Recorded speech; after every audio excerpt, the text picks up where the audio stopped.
Tutorial time! My name is Flo, I'm a professional artist from Germany, and today I want to show you step by step how to draw texture. The last couple of months I spent a lot of time creating this art studio for me, and I published this drawing book where you can learn drawing from scratch. Today I picked the topic texture out of my book to show you step by step how you can add more realistic look to your drawings. Less talking, more drawing, so let's draw. But wait, before we get started to draw, make sure to like this video, subscribe to my channel so you don't miss any of the future videos, and let me know in the comment section which topic you would like to know to draw in the future. Let's go!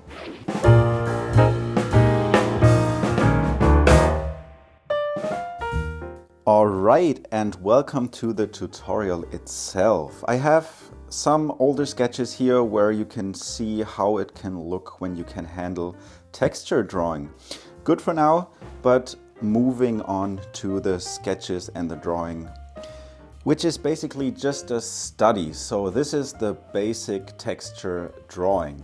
For the first step, I just created a grid with squares so I can just fill in these squares with different easy to handle drawing sketches and test out how structure and texture in drawing can look like. This stage is not about creating a brilliant piece of art. It's more like a testing area where we can just figure out how we can draw easily texture in different kind of styles. And it's just a preparing for chapter number 2 where we design three-dimensional drawings. If you think your drawing at this stage is not enough, don't be too strict to yourself. Enjoy the process of learning drawing, and mistakes are welcome. I do mistakes as well. Maybe sometimes you can see the mistakes, sometimes you cannot see them. It's totally fine, whatever you do at this stage of drawing. As you can see, I just started the first squares with different kind of diagonal styles. I test out some basic strokes and lines to create different styles of the drawing. So this is basically my first attempt of just show you various styles of drawings. As I just drew the first row of the squares with lines, I just continue now with dots. This is pretty much new to me as well, but I think it looks kind of interesting at the end, and this just demonstrates how various drawing texture skills can be. And as I continue drawing and filling in these squares, I always try to make a gradient from light to dark. To be honest, as I sit here and just draw and fill in these squares with doodles and free drawings, it just feels so free to me because I have no expectation on what the artwork will look like at the end. And this feels pretty good to me because I cannot be disappointed at the end of my drawing. Let me tell you something. I find myself really often in this situation of creating an artwork where I just judge myself and I'm not confident with drawing or painting at this moment because I have highly expectation to something that I cannot fill.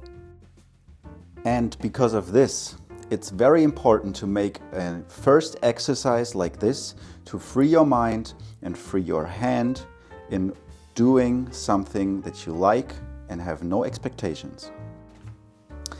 And as you can see, we just made it to the very last square of our practice page. So I filled in some squares with dots, with straight lines, with curvy lines, and finally we have our practice page. Now moving on to chapter number 2.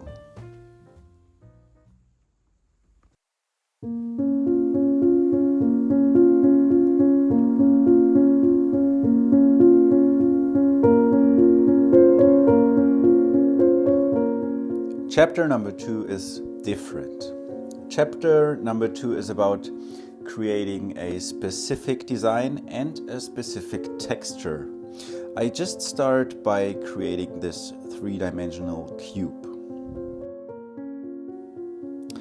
I want this cube to look like wood, and what is important when it comes to draw wood? For example, the first thing that comes to my mind is nothing in nature is parallel to each other. Mostly nothing. Maybe there is something, but I cannot find anything right now. So the first thing that I do is create that wood grain line work, which is not parallel and a bit organic in its own kind of way. Second step that I do is to redefine some lines, create an outline which is not like straight, but more edgy and curvy, and I redefine the shadows between the wood grain areas, and sometimes there is this oval shape which repeats on and gets thinner and smaller through the wood grain.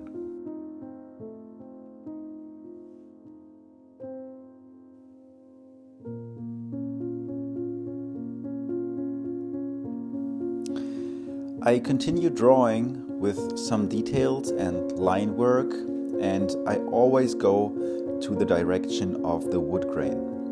I shadow the right side at the lower side and the left side of the cube on the upper side, and there it is, the wood grain cube.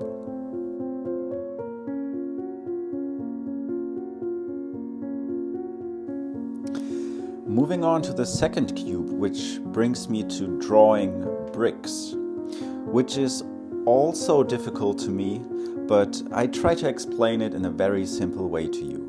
I draw the cube and I divide the cube in different parts.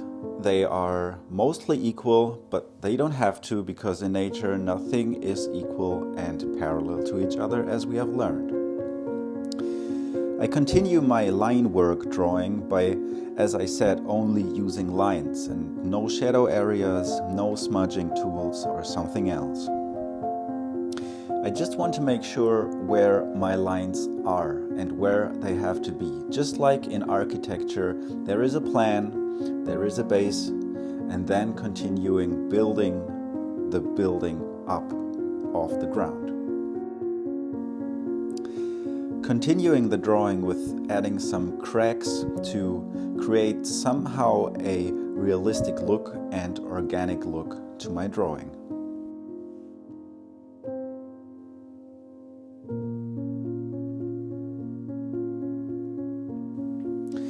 You can see this drawing comes almost to life. Even I don't have no shadow areas in it, and I just add them right now. So I just create more shadow areas or dirt, as you can tell, to the stones and the bricks, and yeah, this brick stone drawing comes to life.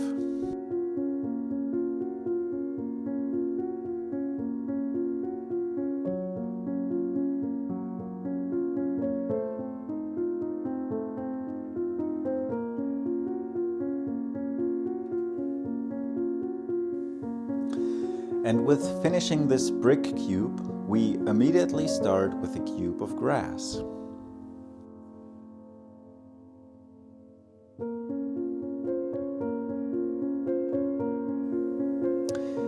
It's pretty easy to handle this grass situation. The drawing just consists of straight lines.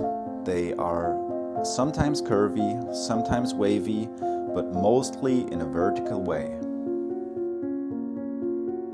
This is the movement that I make for creating smooth lines.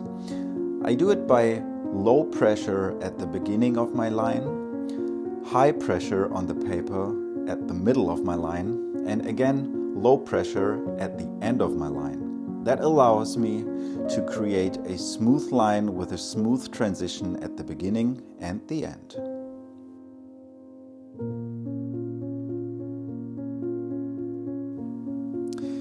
The lighting situation of the cube is always the same.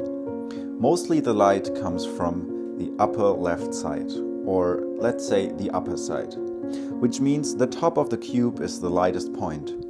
In case of drawing grass, it's the upper side, which is just the darkest area, because you can look through the grass into the deepest shadows.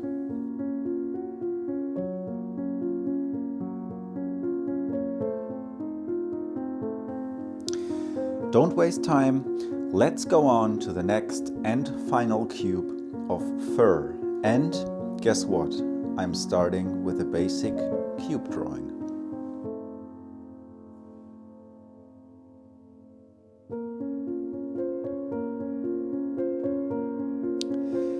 Continuing with the basic lines of dynamic shapes, I just make it clear for me to know where the dynamic of the fur flows.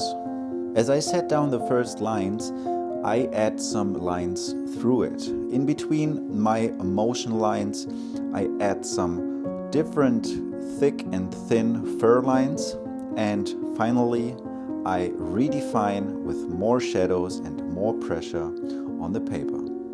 Sometimes it's hard to keep your loose drawing style in an organic way, but I guess you master the situation well.